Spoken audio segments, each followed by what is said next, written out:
आप सभी को मेरा प्यार भरा नमस्कार। कैसे हैं आप लोग? पढ़ाई लिखाई कर रहे हैं कि नहीं कर रहे हैं? और नहीं कर रहे हैं तो बहुत गलत काम कर रहे हैं। वक्त बिल्कुल नहीं है, एकदम सीरियस हो जाइए। और सीरियस तो आज से 4 महीने पहले हो जाना चाहिए था, है ना? लेकिन सीरियस हैं आप, मुझे पता है। इसीलिए वीडियो को बहुत ज़्यादा पसंद करते हैं आप लोग। कल मैंने हिस्ट्री का साक्ष्य दिया था। पीसीएस 2023 आरओ एआरओ 2023, जिसका सिगुखा बहुत ज़्यादा बढ़ा चढ़ा के पेश किया गया था यूट्यूबर्स और कोचिंग वालों द्वारा। उसका मैंने साक्ष्य दिया था, बाकायदे आपको प्रूफ दिया था। कितने प्रश्न आए थे और कितने प्रश्न आपके जो ब्रह्मास्त्र मैंने दिया है उससे कितने फंसे। उसी तरह आज आप आश्चर्यचकित रह जाएंगे। पोल्टी पोल्टी यानी राज व्यवस्था से कितने प्रश्न आए थे। पीसीएस 2023 में 22 प्रश्न आए हुए हैं और आरओ 2023 से 10 प्रश्न आए हैं, 10-11 प्रश्न आए हैं। और ये संख्या घट बढ़ भी सकती है, इसका ध्यान रखिएगा। और ये हो गया टोटल इस प्रकार से 32 प्रश्न। 32 में 31 प्रश्न का मैं आपको प्रूफ दिखाने वाला हूं। ठीक है, पार्ट बाई पार्ट में बांट बांट के दिखा रहा हूं। पहले साथ में दिखाया था, अभी मैं पार्ट पार्ट में दिखा रहा हूं। ठीक है, आश्चर्यचकित हो जाएंगे बिल्कुल। इसी तरह आपकी आंखें खुली की खुली रहने वाली हैं। ठीक है, और उसके बाद आपको पता चलेगा कि आप कहाँ घूम रहे थे अभी तक। ठीक है, तो मैं पहले से ही बता रखा हूँ, 4 महीने पहले, ऐसा नहीं नया स्ट्रेटजी बताया मैंने, पहले बता रखा। अब जिन्होंने पालन किया है उनमें बहुत सुधार हुआ है, जिन्होंने नहीं किया है तो उसके लिए मैं क्या ही कर सकता हूँ, है ना? तो आज राज व्यवस्था का प्रूफ दिखाएंगे। और आप सभी को पता है बिना साक्ष्य का मैं कभी आज तक बात ही नहीं की करता हूँ। और उन सभी दोस्तों से निवेदन है जो वीडियो तो देखते हैं, पसंद भी करते हैं, लेकिन सब्सक्राइब नहीं करती हैं। आखिर सब्सक्राइब करने में आपको प्रॉब्लम क्या है? कोई पैसा वगैरह तो देना नहीं है, कोई फीस देना नहीं है। पसंद है आपको, मैं आपके लिए मेहनत करता हूं, तो आप चैनल को सब्सक्राइब करिए। ये आपका ही चैनल है। आप अगर हमें प्रोत्साहित करेंगे तो मैं और बेहतर करने के लिए प्रोत्साहित हूंगा। तो चलिए पीसीएस से स्टार्ट करते हैं। पीसीएस 2023 का एक क्वेश्चन है, एक एक प्रश्नों को दिखाता हूं मैं। प्रश्न नंबर 1 क्या है? निम्नलिखित में कौन सा प्रावधान या संविधान का भाग सही सुमेलित नहीं है? संघ राज्य क्षेत्र भाग 8 दिया है। बी में अनुसूचित जाति और जनजाति क्षेत्र के बारे में है, तो भाग 9 दिया है सामने, अधिकरण है, राजभाषा है। इसमें किसका मिलान सही नहीं है, इस पर हम लोग चर्चा करने वाले हैं। इसका साक्ष्य दिखाता हूं मैं आपको घटना चक्र और लुसेंट से। तो आप देखेंगे यहाँ पे, देखिए आपका दिया हुआ है भाग 8 में क्या क्या है। संघ राज्य क्षेत्र की चर्चा है। भाग 10 में अनुसूचित एवं जनजाति क्षेत्र का प्रावधान है ना? इसी तरह पूरा का पूरा भाग ही दे दिया है। पढ़ो ना यहाँ से, चाहे जैसे प्रश्न चाहे जिस भाग का पूछेगा आप आराम से उत्तर दे के चले आओगे। यहाँ देखो 14 कम एक दी का है, अधिकरण है। इसी तरह पूरा का पूरा आपका 22 का 22 भाग एकदम लाइन से लिखा हुआ है। एक बार मेहनत कर लिया, सब तैयार। कहाँ भटक रहे हो बेमतलब का? अब बात करते हैं प्रश्न के रूप में, थोड़ा बड़ा कर लेते हैं। तो प्रश्न की बात करें भैया, तो देखो इतनी बार प्रश्न घुमा फिरा करके पूछा जाता है कि अगर आप प्रत्येक प्रश्न को अच्छे से पढ़ते जाएं और उसकी व्याख्या को पढ़ते जाएं, तो एक प्रश्न आप पढ़ेंगे। जैसे यहाँ पे देखिए 7 नंबर क्वेश्चन में कई भाग दिए हुए हैं। ठीक है, अगर आपने यहां से कुछ चीजें पढ़ लिया, फिर कुछ चीजें आपने व्याख्या से पढ़ लिया, तो और चीजें यहाँ तो वही चीजें दी है, लेकिन कुछ व्याख्या में एक्स्ट्रा चीजें भी दी होती हैं। ठीक है, यहां से कुछ आपने नई चीजें पा लिया। यहाँ पे मान लीजिए भाग 9 का ख नहीं दिया हुआ है, तो बाकी ये चीजें दिया, यहां से आप क्लियर कर लीजिए। भाग 9 का ख में क्या है भाई? सहकारी समितियां हैं। तो आप लोग देख सकते हैं सारे के सारे प्रश्न भी पूछे गए हैं, हूबहू नहीं है तो थोड़ा सा 19-20 है। एक प्रश्न से आपका 2-3 विकल्प सही हो गया तो तीसरा प्रश्न आगे पढ़ रहे हैं, दूसरा प्रश्न पढ़ रहे हैं, उससे आपका चौथा विकल्प मिल गया। इस तरह से मिला के आपको पढ़ना होता है। ठीक है, हर जगह कई बार प्रश्न आए। देखिए भाग भाग भाग मिलाना है, कौन सा गलत है कौन सा सही है, ये सब चीजें दिया हुआ है। ये देखिए लुसेंट का पेज है, पूरा का पूरा पहला प्रश्न ही मिल गया। पहला का देखिए ए है, संघ राज्य क्षेत्र। दूसरा में जो है पहले का ही बी ऑप्शन है, अनुसूचित और जनजाति क्षेत्र किस भाग में है, यहाँ सामने अनुच्छेद तक दिया हुआ है। उसके बाद देखिए भाग दिया है, आगे आर्टिकल भी दिया है, एक का सी मिल गया। और एक का डी भी मिल गया। राजभाषा किसमें है? भाग 17 में है। आर्टिकल की बात करें 343 से 351 तक दिया हुआ है। तो पहले प्रश्न का साक्ष्य देखिए, लूसेंट और घटनाचक्र दोनों जगह से मिल गया। अब बात करते हैं भैया प्रश्न नंबर 2 की। 2 में भी दिया है अनुच्छेद 324, 315, 280, 338। इसे आपको मिलाना है कि इसका क्या है।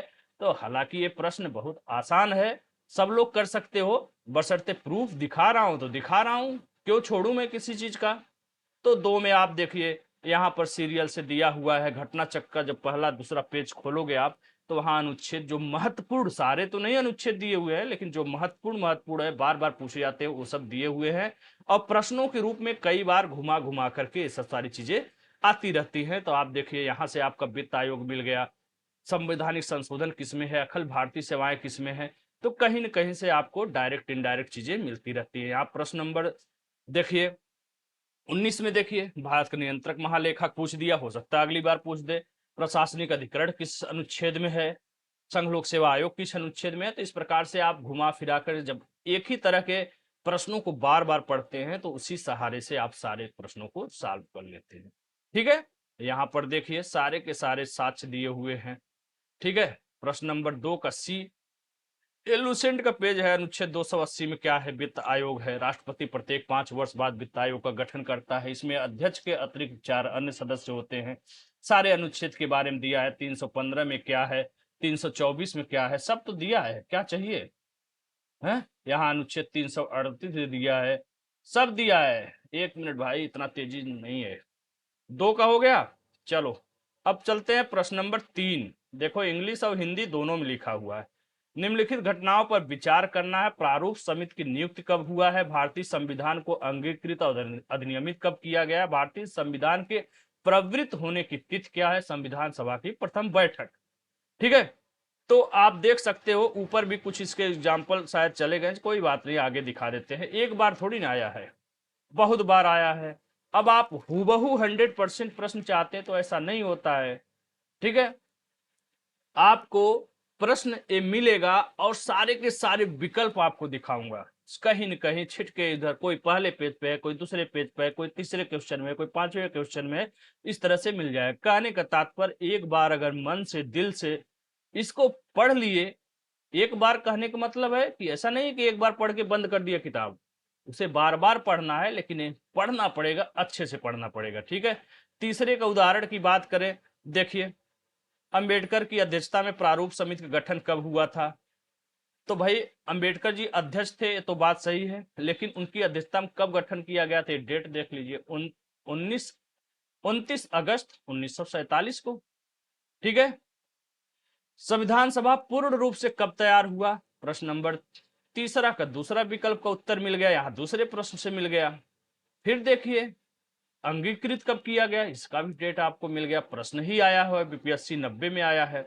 संविधान सभा द्वारा संविधान सभा को स्वीकृत कब किया गया, इसका भी डेट देखिए, यहाँ 26 नवंबर 1949 स्पष्ट रूप से दिया हुआ है।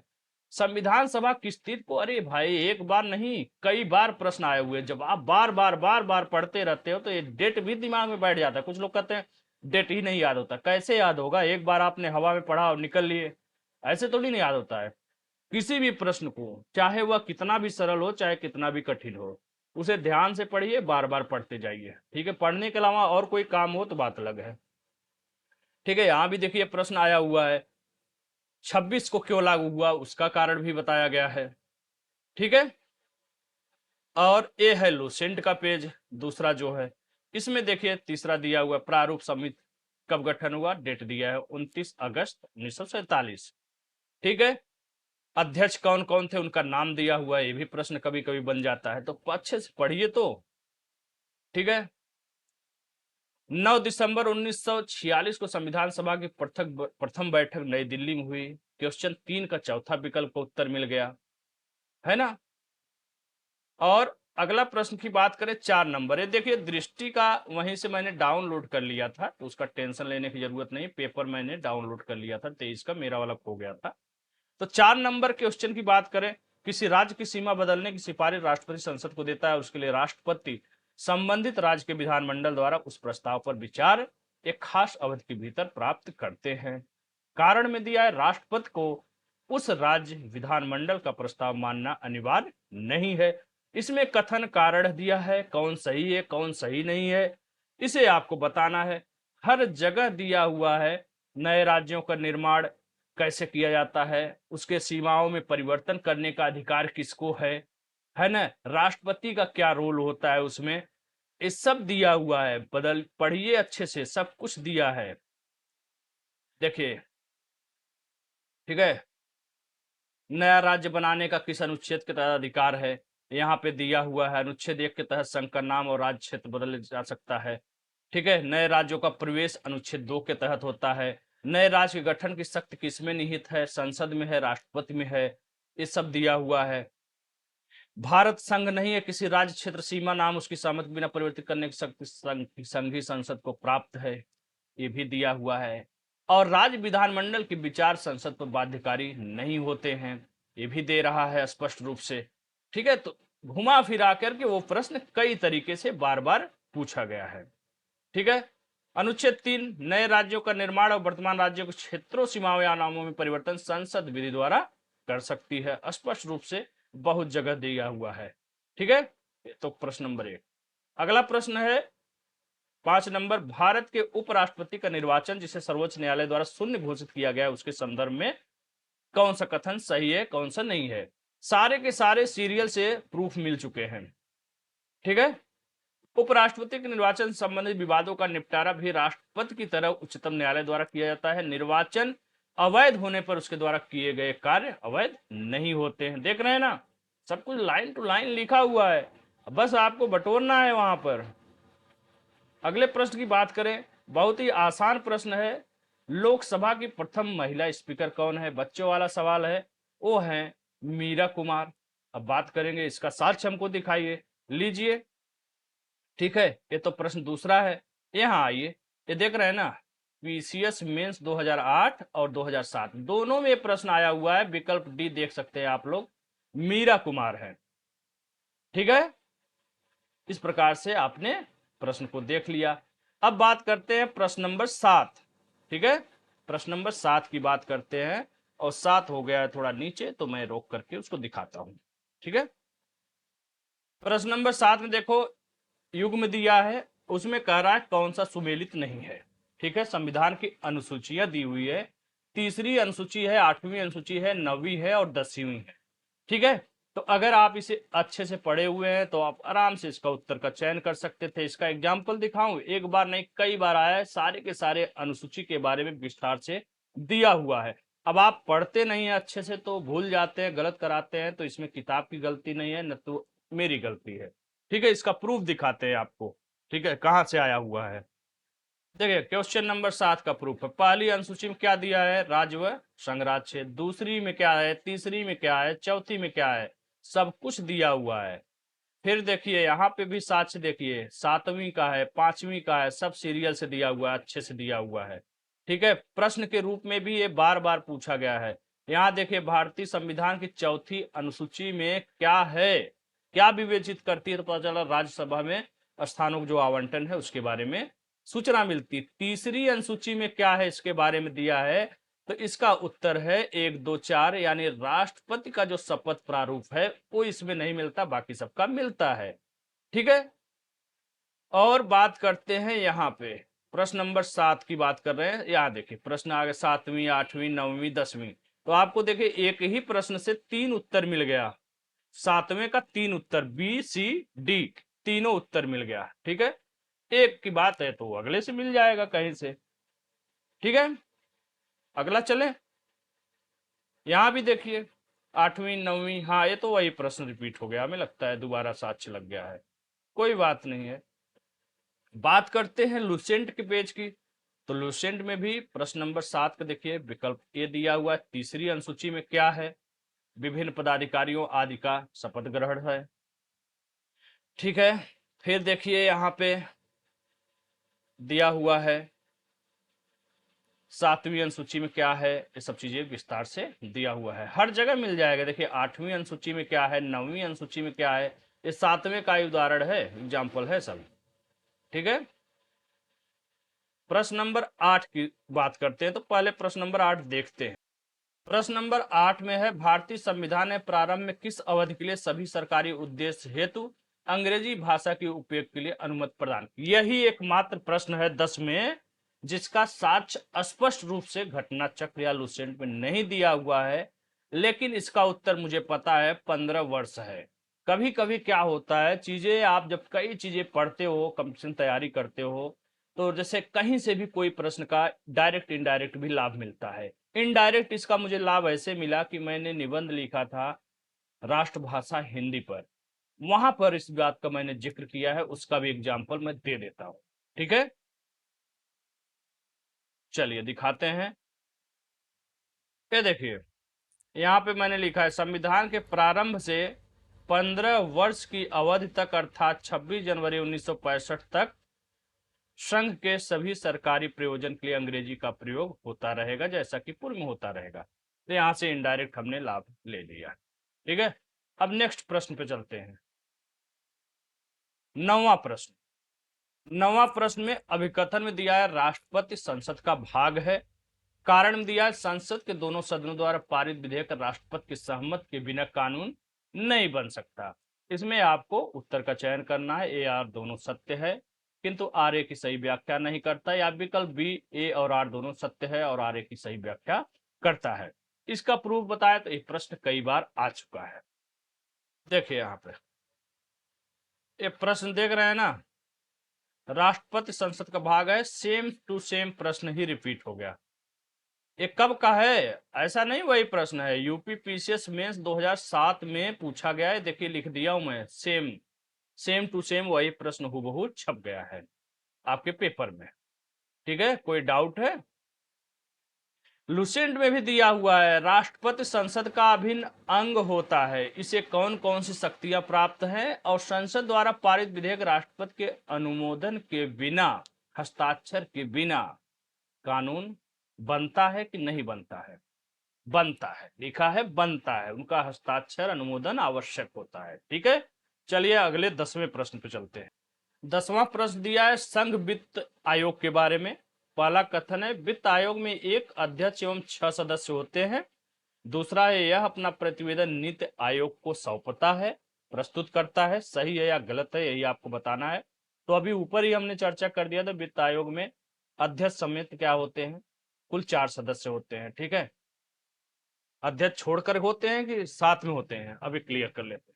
प्रतिवेदन ये राष्ट्रपति को सौंपता है कि नीति आयोग को सौंपता है, ये देखना है। ठीक है, आइए आगे देखते हैं, प्रूफ देखते हैं। क्वेश्चन नंबर 10, यहाँ देखिए, एक अध्यक्ष एवं 4 अन्य सदस्य हैं। मेरी याददाश्त ठीक है, यानी 5 सदस्य कुल होते हैं। एक अध्यक्ष, 4 अन्य सदस्य मिला के, उसके बाद यह सिफारिश है वह राष्ट्रपति को प्रस्तुत करता है और राष्ट्रपति प्रत्येक सदन को प्रस्तुत करता है। क्लियर?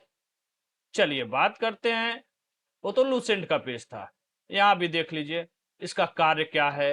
राष्ट्रपति को सिफारिश भेजता है, प्रस्तुत करता है, फिर वित्त आयोग राष्ट्रपति द्वारा नियुक्त किया जाता है, एक अध्यक्ष 4 सदस्य होते हैं। ठीक है, ये सब चीजें आप देख सकते हैं। फिर यहाँ पे प्रश्न के रूप में है, वित्त आयोग का मुख्य कार्य क्या है, तो उसके बारे में है, राष्ट्रपति को संस्तुत भेजने में मुख्य रूप से कौन उत्तरदायी है, इसके बारे में दिया जा रहा है। ठीक है, घुमा फिरा के कई प्रकार से प्रश्न आए हुए हैं। ठीक है, आप लोग देख सकते हैं, यहाँ पे सीधा सीधा पूछ दिया है वित्त आयोग में कौन होता है, एक चेयरमैन और, तो उत्तर होगा 4 अन्य सदस्य होते हैं। ठीक, 11 नंबर प्रश्न को देखते हैं। 11 नंबर प्रश्न में, उच्चतम न्यायालय को मौलिक अधिकार के हनन को रोकने के लिए रीट जारी करने की शक्ति प्राप्त है। इस संदर्भ में 2 कथन दिए हुए हैं। उच्च न्यायालय को यह शक्ति प्रदत्त है कि वह बंदी, प्रत्यक्षीकरण, परमादेश, प्रतिषेध, अधिकार परीक्षा और उत्प्रेषर रीट जो भी मूल अधिकारों को लागू करने के लिए समुचित है उस रीट का प्रयोग करता है। दूसरा क्या है, संसद को अधिकार है कि वह कानून बनाकर किसी अन्य न्यायालय को अपनी आधिकारिक स्थानीय सीमाओं के भीतर उच्चतम न्यायालय को दी गई इन शक्तियों का प्रयोग कर सकता है। तो आपको इसका प्रूफ दिखाते हैं। देखिए यहाँ पे दिया हुआ सर्वोच्च न्यायालय की स्थापना, गठन, अधिकारिता, यही शब्द था ना जी, अधिकारिता, शक्तियों के विनिमय से संबंधित विधि निर्माण की शक्ति किसको है? भारतीय संसद को है। स्पष्ट हो गया दूसरा कथन, क्लियर? चलिए भाई, अब बात करते हैं, कहाँ गया और पेज। रीट कौन कौन सा जारी करता है, तो बहुत आसान था, कैसे ऊपर नीचे, हाँ यहाँ देखिए, यहाँ पे देखिए, बंदी प्रत्यक्षीकरण परमादेश प्रतिषेध अधिकार परीक्षा उत्प्रेषण लेख जारी कर सकता है कौन? सर्वोच्च न्यायालय। उच्च न्यायालय भी जारी करता है, ठीक है। उच्च न्यायालय के बारे में देखिए दिया हुआ है, ये लुसेंट का पेज है और घटना चक्र दोनों से मैंने दिखा दिया, ठीक है। अब बात करते हैं प्रश्न नंबर 12।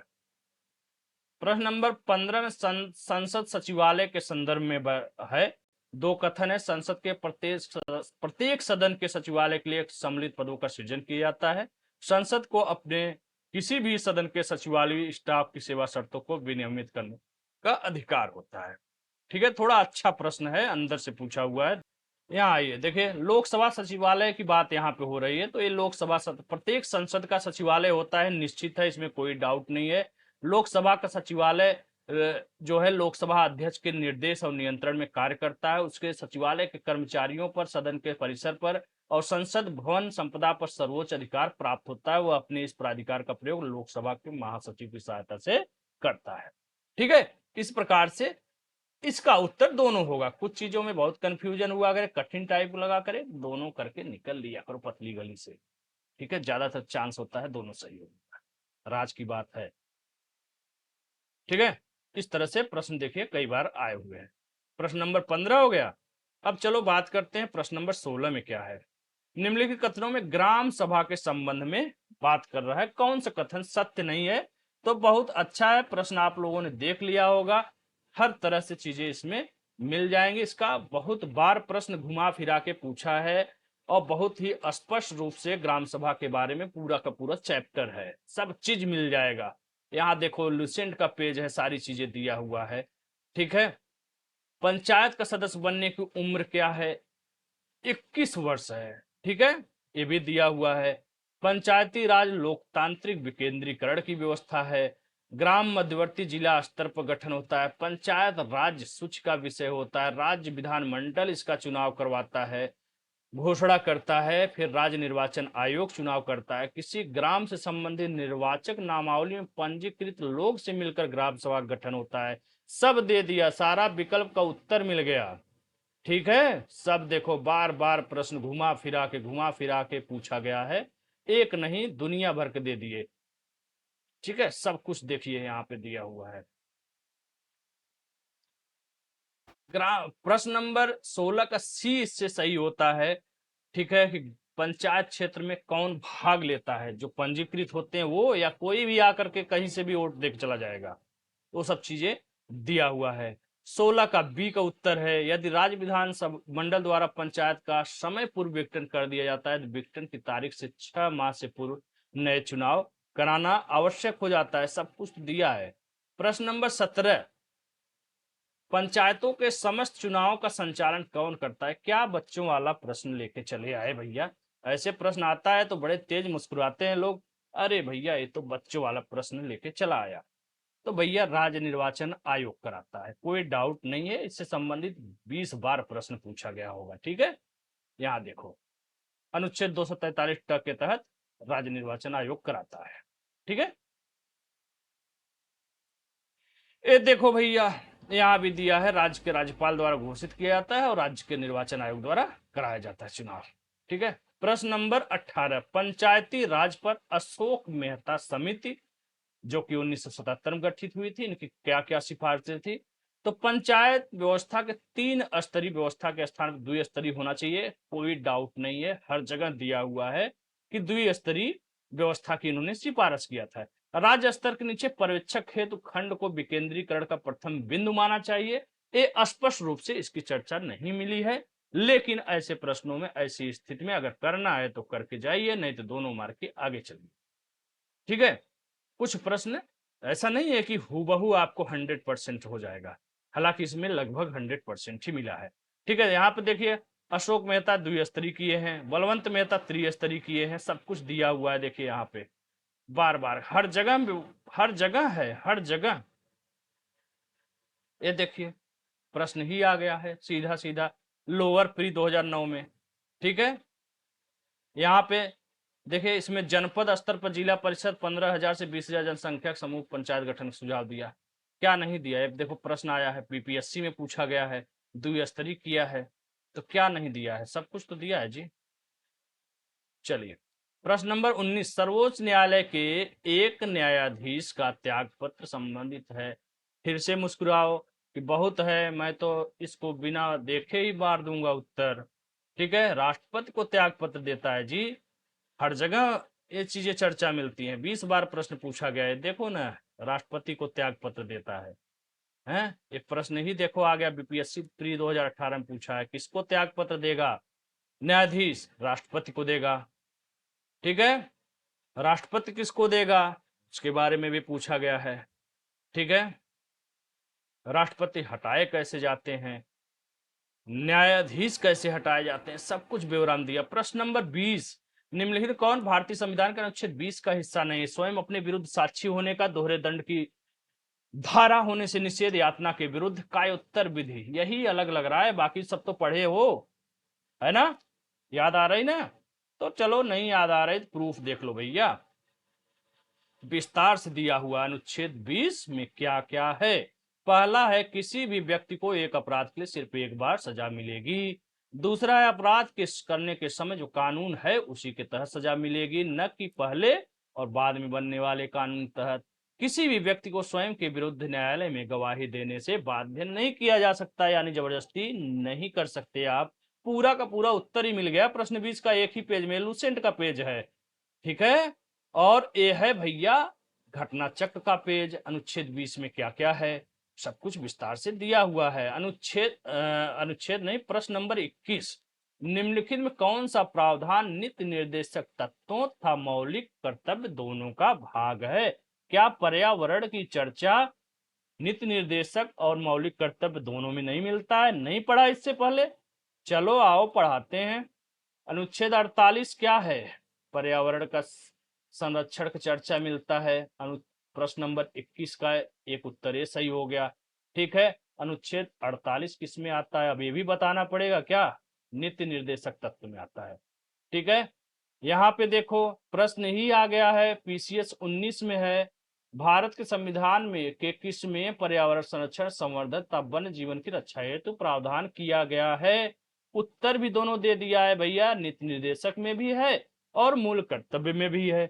अब ये भी नहीं कर सकते कि भाई वही प्रश्न दिखा रहे हो, देखो सब कुछ दिया, अच्छे से दिया यार। मूल कर्तव्यों का अनुच्छेद 51 क में है। ठीक है, और ये नीति निर्देशक तत्व का अनुच्छेद 48 क में है। क्या चाहिए, क्या चाहिए? सब कुछ थाली में सजा के दे तो रहा है। हैं, समझ नहीं रहे हो, बहकाने में बहक रहे हो, भटक रहे हो, पता नहीं कहाँ कहाँ भटक रहे हो जी। ये देखो लुसेंट का पेज है। हैं, राष्ट्रपति संवैधानिक प्रधान होता ही है, भारत का प्रथम नागरिक होता है, किसका कौन सा प्रश्न है? चलो दूसरा कोई था। प्रश्न नंबर 22, संसद की संयुक्त बैठक के संदर्भ में दो स्टेटमेंट दिया हुआ है। पहला है, अनुच्छेद कुछ दशाओं में संसद के दोनों सदनों की संयुक्त बैठक का आयोजन करती है। सही है, बिल्कुल सही है, और 3 बार हो चुकी है संयुक्त बैठक। दोनों सदनों के संयुक्त बैठक की अध्यक्षता स्पीकर यानी लोकसभा अध्यक्ष करता है। दोनों सही है। बच्चों वाला प्रश्न, बहुत ही आसान प्रश्न है, देखोगे प्रूफ। यह देखो, राष्ट्रपति राज्यसभा के सभापति और लोकसभा के अध्यक्ष से परामर्श करने के पश्चात दोनों सदनों की संयुक्त बैठकों से संबंधित उन्हें परस्पर संचार से संबंधित प्रक्रिया के नियम बना सकता है अनुच्छेद 118 के तहत। संयुक्त अधिवेशन की अध्यक्षता लोकसभा अध्यक्ष यानी स्पीकर द्वारा की जाती है अनुच्छेद 118(4). ये है लुसेंट का पेज, ये है घटना चक्र का पेज। ठीक है, अनुच्छेद 108 के तहत संयुक्त बैठक का आयोजन किया जाता है। ठीक है, अनुच्छेद 118 के तहत लोकसभा के अध्यक्ष संसद के दोनों सदनों की संयुक्त बैठक की अध्यक्षता करता है। ओके, लो भैया प्रश्न ही आ गया। ठीक है, सब कुछ दिया हुआ है, प्रश्न भी आया हुआ है, आईएएस में, पीसीएस में, हर जगह तो पूछा है। दोनों सदनों की संयुक्त बैठक की अध्यक्षता कौन करता है? लोकसभा अध्यक्ष करता है। ये देखो यहाँ पे व्याख्या पढ़ो अच्छे से। फिर से प्रश्न, बार बार प्रश्न आया, एक बार आया, 20 बार। लो, अध्यक्ष नाम अच्छा नहीं लग रहा है हिंदी में, स्पीकर दिया हुआ है, अब बताओ। ये देखो यहाँ भी स्पीकर दिया है, 25 बार प्रश्न पूछा है जी। ये देखो लोकसभा अध्यक्ष दिया है, हैं? दोनों संयुक्त बैठक किस अनुच्छेद में 108 में है? प्रथम संयुक्त बैठक कब हुई, किस विषय में हुई, सब तो दिया है। कितनी बार पूछ देगा, तो यहां से व्याख्या जब अच्छे से पढ़ोगे तब अगला प्रश्न जो नया बनेगा 2024 में, 2025 में, पीसीएस में, समीक्षा अधिकारी में, बीपीएससी में, तब यहां से आप पढ़ोगे तो किस विषय पे क्यों होता है संयुक्त बैठक, तब पता चलेगा। जब किसी साधारण विधि के निर्माण विधेयक पर विचार किया जाता है या दोनों सदनों में विवाद हो जाता है, मतभेद हो जाता है, तब संयुक्त बैठक का आयोजन किया जाता है। प्रथम संयुक्त बैठक दहेज निरोधक विधेयक 1959 पर 6 और 9 मई 1961 को आयोजित किया गया। दूसरा बैठक बैंक सेवा आयोग निरसन के संबंध में हुआ था। तीसरा हुआ था आतंकवाद निरोधक विधेयक के संबंध। ठीक है, तब प्रश्न आप कर पाओगे। पूछ देगा अगला प्रश्न, प्रथम बैठक किस संदर्भ में आयोजित की गई थी, संयुक्त बैठक प्रथम किस संदर्भ में, तो यहां से अच्छे से पढ़े रहोगे तब आप कर पाओगे। कितनी बार अब तक संयुक्त बैठक आयोजित किया गया है, तो पढ़े रहोगे तो कहोगे 3 बार। ठीक है, इस तरह से आप देख सकते हो लगातार प्रश्न आया हुआ है। अब बात करते, देखो यहां हो गया पीसीएस का। पीसीएस 2023 का आपका 22 प्रश्न था। 22 में लगभग लगभग सारे प्रश्न आए हुए हैं। कहां से? घटना चक्र, लुसेंट, दोनों से। अब ये सब प्रश्न है, 10 प्रश्न आए हैं, इस बार कम आए हैं। समीक्षा अधिकारी, समीक्षा नहीं, आरओ, समीक्षा अधिकारी, समीक्षा अधिकारी। ठीक है, 2023 की बात कर रहे हैं, 2023 का है। भारत के महान्यायवादी के संदर्भ में फिर से वही आ गया। अरे भाई, राष्ट्रपति नियुक्त करता है, उसी के प्रसाद पर्यंत पद ग्रहण करता है, तो प्रधानमंत्री कहां से कूद गए बीच में? वे संसद सदस्य के विशेषाधिकारों के हकदार नहीं है। दोनों ही उत्तर गलत है। कहां है? दोनों गलत है, क्योंकि ये प्रधानमंत्री कोई रोल ही नहीं, राष्ट्रपति नियुक्त करता है, उसी प्रसाद पद ग्रहण करता है और राष्ट्रपति ही पदच्युत करता है। विशेषाधिकार बहुत है, बस वोट नहीं दे सकते, बाकी जाकर के बोलिए ना खूब। यहाँ देखिए महान्यायवादी के संदर्भ में क्या कह रहा है, वह किसी भी सदन में अथवा समितियों में बोल सकता है, किंतु मत नहीं दे सकता है। ठीक है, यानी उसको अधिकार है कुछ। ठीक है, ये सब दिया हुआ है। यहाँ पे प्रश्न के रूप में आया हुआ है, आईएएस में आया है, आरओ में आया है। दे रहा है कि राष्ट्रपति नियुक्त करता है, योग्यताएं ये होना चाहिए, संसद सदस्य होना चाहिए, नहीं होना चाहिए। कौन कौन सा उत्तर सही है पता चल रहा है, 1 और 2 सही है, यानी भैया ये 2 गलत है। इसके बाद आप व्याख्या पढ़िए, व्याख्या में विस्तार से बढ़िया से पढ़ लीजिए कि भाई वह बोल सकता है, किसी भी समिति में भाग ले सकता है, बस मत नहीं दे सकता है, यानी विशेषाधिकार प्राप्त है। महान न्यायवादी राष्ट्रपति के प्रसाद पर्यंत पद धारण करता है, अतः राष्ट्रपति ही उसे पदच्युत कर सकता है, बाकी प्रधानमंत्री का कोई रोल नहीं है। ठीक है, यहां भी व्यवस्थित तरीके से दिया गया है। तो इस तरह से पढ़ो तो भारतीय संविधान 6ठी अनुसूची, अनुसूची किन राज्यों के जनजातीय क्षेत्रों का के प्रशासन से संबंधित है? एक बार नहीं अनेक बार आया। घटना चक्र, लुसेंट दोनों में इसका है। देखो यहाँ पे ये लुसेंट का पेज है। 6ठी में कौन है? असम, मेघालय, त्रिपुरा, मिजोरम। ये तो लुसेंट से मिल गया। ये देखो असम, मेघालय, त्रिपुरा, मिजोरम, 6वीं अनुसूची, घटना चक्र का पेज है। यहां से भी चुरा चुरा सकते हो। 6वां में कौन है, जनजाति क्षेत्र के बारे में है। 5वां में कौन है, ये सब चीजें पता चल जाएगी। यहाँ व्याख्या में पढ़ लोगे तो प्रश्न के नीचे व्याख्या इसीलिए कहते हैं कि आपको पता चल जाएगा। ठीक है, अगला प्रश्न है भारतीय संविधान प्रस्तावना में जो उल्लिखित शब्द हैं वे कौन कौन से हैं? ठीक है, ये प्रश्न बीपीएससी पूछा गया था, इसका उत्तर गलत था। आप यहां से अगर अच्छे से पढ़ेंगे उद्देशिका या प्रस्तावना को तो पता चलेगा। पहले है संपूर्ण, फिर प्रभुत्व संपन्न, समाजवादी, पंथ निरपेक्ष और लोकतांत्रिक गणराज्य, ये है। ठीक है, उसके बाद आप यहां भी देखो, हाँ ये बीपीएससी में है, इसमें ठीक है कुछ चीजें गलत है, लेकिन व्याख्या पढ़ो ना। प्रश्न गलत दे दिया तो कोई बात नहीं, उनकी गलती है, लेकिन हम अपनी तरफ से गलती नहीं करने वाले हैं, क्योंकि हम व्याख्या पढ़ लिए अच्छे से। ठीक है, ये भी देखो फोकस किया है, सही क्या है? संविधान में जो उल्लिखित शब्द है वह है ये सार्वभौम नहीं, संपूर्ण, सत्ता संपन्न नहीं, प्रभुत्व संपन्न, समाजवादी नहीं, हाँ समाजवादी तो ठीक है, पंथ निरपेक्ष ठीक है, लोकतांत्रिक ठीक है, गणराज्य ठीक है। ठीक है, इस तरह से आपने स्पष्ट क्लियर पढ़ लिया। पंचायती राज के संदर्भ में कौन सा कथन सही है? पंचायती राज जिला परिषद अध्यक्ष रूप में, ठीक है, सब कुछ दिया है यार। न्यूनतम आयु चुनाव लड़ने की, वोट देने की नहीं बात कर रहे, चुनाव लड़ने की, चुनाव लड़ने की 21 वर्ष है। ठीक है, चुनाव आयोग कराता है पंचायती राज संस्थाओं का चुनाव, कोई डाउट है? ऊपर भी चर्चा किया, पीसीएस में भी ये प्रश्न आया था। ठीक है, रही बात पंचायत समिति और जिला परिषद प्रत्यक्ष निर्वाचित सदस्यों से गठित होते हैं, इन सब के बारे में विस्तार से यहाँ पे ब्यौरा दिया हुआ है। ठीक है, लुसेंट में दिया हुआ है। यहाँ देखो, पंचायत सदस्य बनने की उम्र क्या है? न्यूनतम 21 वर्ष है। वोट देने का 18 वर्ष है। पंचायत निर्वाचन हेतु राज्य निर्वाचन आयुक्त राज्य के राज्यपाल द्वारा घोषित किया जाता है। चुनाव जो कराता है, निर्वाचन जो कराता है, वो राज्य निर्वाचन आयोग है, अनुच्छेद 243 के या ट। ठीक है, यहाँ पर देखिए पूरा दिया हुआ है, व्यवस्थित तरीके से है। एक व्यक्ति पंचायत चुनाव लड़ सकता है, प्रश्न ही आ गया है, कितने? 21 वर्ष। ठीक है, सब कुछ दिया है। पंचायत समिति के सदस्य जनता द्वारा प्रत्यक्ष रूप से चुने जाते हैं। संतोष हो गया? देख लिया, वही झारखंड पीसीएस में आया हुआ है। तो ये मत सोचना कि यूपी का दे रहे हैं तो बस यूपी का पढ़ना है, सब पढ़िए। जीएस तो जीएस होता है। ठीक है, यहां भी देखिए, प्रत्यक्ष रूप से जनता द्वारा निर्वाचित किए जाते हैं, सब जगह दिया है। अगला प्रश्न है, मौलिक अधिकार से संबंधित है। ठीक है, मौलिक अधिकार संविधान भाग 3 यूएसए के बिल ऑफ राइट्स पर आधारित है। संविधान के अनुच्छेद 21 के अंतर्गत मृत्यु का अधिकार मूलभूत अधिकार है। भारतीय संविधान पूर्ण संघीय संविधान है। भारतीय संविधान के अनुसार मूलभूत अधिकारों को हटाया जा सकता है। तो बहुत अच्छा प्रश्न है, अगर आप ध्यान से पढ़ेंगे तो बहुत ही आसान हो जाएगा। ठीक है, भाग 3 भारत का अधिकार पत्र कहा जाता है मौलिक अधिकार को। इसके तहत क्या क्या होता है, सब कुछ दिया हुआ है। ठीक है, भारतीय संविधान की प्रकृति क्या है, अर्धसंघीय है, पूर्ण संघीय है, सब कुछ बहुत बार दिया गया है। भारत राज्य अर्धसंघात्मक है, किसने कहा है, ये भी पता चल गया मुझे। ठीक है, और यहाँ पे अनुच्छेद 21 में क्या क्या दिया हुआ है, सब कुछ दिया है। पढ़िए, बढ़िया से पढ़िएगा तो सब कुछ क्लियर हो जाएगा एकदम। ठीक है, यहाँ देखिए अनुच्छेद 21 के अंतर्गत क्या क्या आता है, सब विस्तार से दिया हुआ है। ठीक है, इतने प्रकार हैं, ये सब आते हैं अनुच्छेद 21 के तहत। ठीक है, जिसमें आपका फांसी या मृत्यु में विलंब के विरुद्ध अधिकार भी शामिल है। ठीक है, संयुक्त राज्य अमेरिका की बिल की भांति है।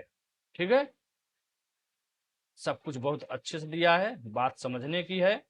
भारतीय संविधान, अरे सॉरी, संविधान संघ की कार्यपालिका शक्ति भारत के राष्ट्रपति में निहित है, कोई डाउट नहीं होना चाहिए। भारत का राष्ट्रपति राज्य का संवैधानिक प्रमुख होता है, प्रथम नागरिक होता है, बिल्कुल सही बात है, पहला उत्तर होगा, सही व्याख्या करता है। यहाँ पे भी देख सकते हैं, भारत का राष्ट्रपति देश का प्रथम नागरिक होता है, और अनुच्छेद 53 तहत संघ की कार्यपालिका शक्ति का प्रमुख होता है, उसकी शक्तियां राष्ट्रपति में निहित रहती है। इस शक्ति का प्रयोग वह अपने विवेक के अनुसार या फिर अधीनस्थ अधिकारियों द्वारा करता है। ठीक है बाबू, समझ में आया? ओके, सब कुछ दिया है, सब कुछ दिया है। देश का संवैधानिक प्रधान होता है, हूबहू शब्द चाहिए, लुसेंट में दिया हुआ है। भारत का प्रथम नागरिक भी कहा जाता है। और क्या चाहिए? अनुच्छेद 26 बहुत ही बच्चों जैसा प्रश्न है, सभी को पता होगा। ठीक है, नहीं ज्यादा पता है तो अनुच्छेद 40 तो एकदम रटा है कि भाई ग्राम पंचायतों का गठन दिया हुआ है। ठीक है, तो बी का 4 देख लो, तो देखोगे आप दो विकल्प में 4 मिला हुआ है, तो दो ही तो विकल्प ऐसे ही काट दोगे खटाक से, दो विकल्प में कंफ्यूजन हो गया। अब मिलाओ, एक आध अनुच्छेद हमको और पता है तो पता चलेगा। धार्मिक के बारे में तो कुछ शुरू में ही दिया था, तो अनुच्छेद 26 ही हो सकता है। ठीक है, तो मिल गया आपका पहला का 3। लो भैया, अभी भी कंफ्यूजन है क्योंकि दो विकल्प में दिया है। अब अनुच्छेद 98 अनुच्छेद 239 में क्या है? संसद का सचिवालय है क्या? तो पता चलेगा कि हाँ भैया सचिवालय है। 239 में संघ शासित क्षेत्रों को प्रशासन है क्या? देखो मेरे पास उत्तर नहीं, मेरे सामने उत्तर नहीं है, लेकिन कर दे रहा हूं। क्यों? क्योंकि मैं इतनी बार पढ़ा हूं कि पता चल जा रहा है। ठीक है, अब इसका उत्तर देखेंगे तो आपको पता चलेगा कि इसका उत्तर विकल्प ए सही है। इस तरह आपको कई तरीके का प्रश्न पढ़ने से अलग अलग विकल्प मिलते जाते हैं, व्याख्या से मिलते हैं, नहीं तो यहाँ लिस्ट आइए, लिस्ट में पढ़िए, यहाँ से आपको बहुत सी सारी चीजें मिल जाएंगी। ठीक है, किसमें, किस अनुच्छेद में क्या है, अनुच्छेद 215 में क्या है, 226 में क्या है, सब कुछ दिया हुआ है। अनुच्छेद 239 देखो प्रश्न में था ना अपने ऊपर, संघ राज्यों का प्रशासन, ठीक है, दिया हुआ था ना, मिल गया। अब अगला प्रश्न है, ये प्रश्न हाँ दूसरा है, निम्नलिखित युगों में कौन सा युग में सुमेलित नहीं है। अनुच्छेद 124 में उच्चतम न्यायालय का अभिलेख न्यायालय होना है कि नहीं है। अनुच्छेद 32 में उच्चतम न्यायालय की अपीलीय अधिकारिता है कि नहीं है। अनुच्छेद 43 उच्चतम न्यायालय की परामर्श शक्ति है कि नहीं है। और अनुच्छेद 136 में उच्चतम न्यायालय द्वारा अपील की विशेष इजाजत है कि नहीं, ये दिया हुआ है। ठीक है, तो ये अभिलेख न्यायालय होना दिया हुआ है, तो चलो क्लियर करते हैं। ठीक है, अनुच्छेद 124 में क्या है, अरे भैया स्थापना और गठन का प्रावधान है, न कि अभिलेख न्यायालय का है। आराम से आपका उत्तर मिल गया है एक ही से। बाकी और सारे अनुच्छेद दिए हुए हैं। अनुच्छेद 43 क्या है, भारत के राष्ट्रपति से सिफारिश करने की शक्ति है, ये देखो आपका ये मिल गया है। तो इस प्रकार से चीजें पूरा लिस्ट दिया हुआ है, पढ़िए ना। यहाँ देखिए मिल रहा है कि नहीं मिल रहा है, सब मिल जाएगा, पढ़ो तो। यहाँ देखो लूसेंट का है, अनुच्छेद 124 में क्या है, अनुच्छेद 123 में क्या है, 12 में क्या है, 11 में क्या है, 43 में क्या है, 45 में क्या है, सब दिया है। अनुसूचित क्षेत्रों के संदर्भ में निम्नलिखित कथनों, भारत का राष्ट्रपति अनुसूचित क्षेत्रों को अधिसूचित करता है। अनुसूचित क्षेत्रों वाले राज्यों को जनजातीय सलाहकार परिषद गठन करना होता है। इसका उत्तर दोनों होगा। आइए देखते हैं, यहाँ पर देखिए, किसी भौगोलिक क्षेत्र को अनुसूचित क्षेत्र घोषित करने का संवैधानिक अधिकार राष्ट्रपति को है। ठीक है, कुछ राज्यपाल को भी राज्यों में होता है, इसके बारे में बाद में चर्चा करेंगे। ठीक है, किसी भी भौगोलिक क्षेत्र को अनुसूचित क्षेत्र घोषित करने संवैधानिक अधिकार किसको है भैया, राष्ट्रपति को। ठीक है, सब कुछ दिया हुआ है। चलिए फटाफट करते हैं, बहुत लंबा वीडियो हो जाता है। नीति निर्देशक तत्व न्यायालय द्वारा प्रवर्तनीय है कि नहीं है। कानून निर्माण में सिद्धांतों को लागू करना राज्य का कर्तव्य है। आइए प्रूफ देखते हैं। बात क्या है, इसे जुबानी करते हैं, हम तो जुबानी बात करते नहीं, प्रूफ के साथ बात करते हैं। ठीक है, नीति निर्देशक तत्वों के उपबंध न्यायालय द्वारा लागू नहीं होते, यानी प्रवर्तनीय नहीं होते हैं। क्लियर, राज्य का यह कर्तव्य है कि वह इन सिद्धांतों को कानून बनाकर लागू करे। अरे जी यही तो कह रहा है, न्यायालय द्वारा प्रवर्तनीय नहीं है, सही तो हो गया, और राज्य इस सिद्धांतों को लागू करे, दोनों तो दे दिया है। यहां देखो प्रश्न आईएएस 2020 में पूछा है, नीति निर्देशक तत्व अनुच्छेद और भाग 4 में ही तो है जी, न्यायालय द्वारा प्रवर्तनीय होंगे। तो यहाँ देखो उत्तर में 2-3 दिया हुआ है, यानी पहला गलत है, यानी न्यायालय द्वारा प्रवर्तनीय नहीं होंगे। ठीक है, यहाँ पे दिया है नहीं होंगे तो सही माना गया है। राज्य कानून द्वारा प्रभावित करेंगे, ये भी सही माना गया है। आइए 2020 में ये प्रश्न पूछा गया है। ठीक है, यहाँ भी पूछा गया है। इस तरह से आप कई प्रकार से उत्तर दे सकते हैं। लुसेंट की बात करें तो लुसेंट के पेज में भी स्पष्ट रूप से दिया है कि नीति निर्देशक तत्वों को न्यायालय द्वारा लागू नहीं किया जा सकता, यानी प्रवर्तनीय नहीं किया जा सकता है। ठीक है, इसे वैधानिक शक्ति ही नहीं प्राप्त है, और इन तत्वों को लागू करना राज्य का कर्तव्य है। ठीक,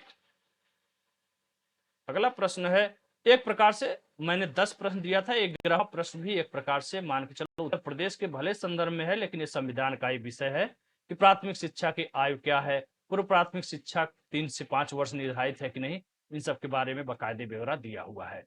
तो फिलहाल 10 प्रश्नों की चर्चा हो गई है, काम खत्म हो गया है। पूरा का पूरा 32 प्रश्नों में 31 प्रश्न, यार मजाक बात है क्या, 32 प्रश्न पूछा है, पीसीएस और समीक्षा दोनों मिला के 31 प्रश्न, हम करें 30 मान लो भैया, छोड़ो हटाओ, 30 प्रश्न का साक्ष्य दे दिया हूं। और जिस प्रकार से सफल हथियार मैंने दिया है आपको घटना चक्र लुसेंट का, उसी तरह एक सफल ब्रह्मास्त्र जिसका वार कभी खाली नहीं जाएगा, समीक्षा अधिकारी, सहायक समीक्षा अधिकारी यानी आरओ सामान्य हिंदी प्रारंभिक और मुख्य परीक्षा के लिए रामबाण नोट्स, मिस्टेक ना हो, मिसप्रिंट ना हो, इसलिए हैंड रिटन में ही रखते हुए एक बुक मैंने तैयार किया है। और ये बुक आपको अमेजॉन ऑनलाइन पर भी उपलब्ध है। लखनऊ, इलाहाबाद, दिल्ली, मुरादाबाद, आगरा, बनारस, ऐसे गोरखपुर, बहुत से शहरों में भी पहुंच चुकी है बुक। बशर्ते यदि कहीं आउटर में नहीं मिल पा रहा है तो आप अमेजॉन ऑनलाइन प्लेटफॉर्म से भी पुस्तक को मंगा सकते हैं। यदि आपको 5 किताब पढ़ने के बाद, 5 किताब आप पढ़ते हैं तब आप 50-55 कर पाते हैं। और यदि यही किताब आपका केवल एक किताब, एकमात्र ओनली वन बुक आपका 55 कर दे, तो 5 किताब आप क्यों पढ़ रहे हो? है ना? 55 मैं बता रहा हूं, अगर अच्छे से पढ़ लिया तो इसी सहारे आप 57, 58, 59, 60 तक कर सकते हैं। लेकिन दुर्भाग्य से एक दो प्रश्न आयोग का हमेशा विवादित हो जाता है। इस बार भी जैसे 23 वाला है, इससे पहले हुआ है, निरस्त हो गया है, उसमें भी 2 प्रश्न गलत दिया आयोग ने। तब भी जो है समझ लो कि एक किताब एक दो प्रश्न गलत भी रहेगा, तब भी आपका किसी भी सूरत में 55 से नीचे स्कोर नहीं होने देगा। 5 प्रश्न पढ़ के आप 50-55 कर रहे हो, और एक किताब पढ़ के केवल एक किताब पढ़ के केवल 50-55 कर रहे हो। अंतर समझ लो, आपका समय भी बचेगा।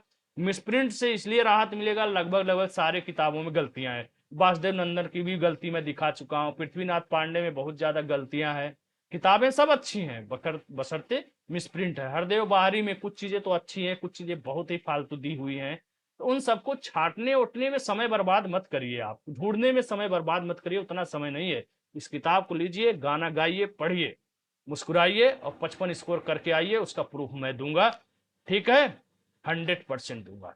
चलिए, उम्मीद करते हैं आज का क्लास आप लोगों को बहुत पसंद आया होगा और आप लोगों को बहुत सहायता मिली होगी, और इसी तरह से आगे भी क्लास निरंतर चलता रहेगा। बस निवेदन आप लोगों से है कि जो वीडियो देखते हैं भैया, वो सब्सक्राइब भी करें, इससे हमें प्रोत्साहन मिलता है। और इन सब में बहुत मेहनत लगता है, बोलते बोलते मुंह सूख जाता है, गाज निकलने लगता है मुंह से। आप लोगों को समझ में आता है कुछ?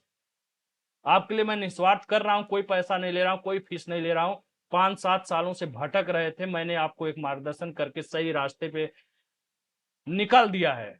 उस रास्ते को सफलतापूर्वक सफल करिए, अपनी मंजिल को प्राप्त करिए। और मुझे कुछ नहीं चाहिए, सब्सक्राइब चैनल को जरूर करिए, टेलीग्राम में जरूर जुड़ जाइए। डेली क्विज कराता हूं, बहुत जबरदस्त कराता हूं, और इन्हीं सब चीजों से घुमा फिरा के कराता हूं। बहुत से लोग वहां पे बहुत ही निराशाजनक प्रदर्शन कर रहे हैं, कुछ लोग अच्छा प्रदर्शन कर रहे हैं। आप भी आइए और अपने आप का आकलन करिए। हिंदी जीएस निरंतर डेली प्रतिदिन, लगभग जो है संडे को छोड़ दिया जाए, नहीं तो प्रतिदिन 15, 20, 22 प्रश्नों का टेस्ट हो रहा है। आप लोग जुड़िए और आनंद आनंद लीजिए। ठीक है? जय हिंद, जय भारत, धन्यवाद।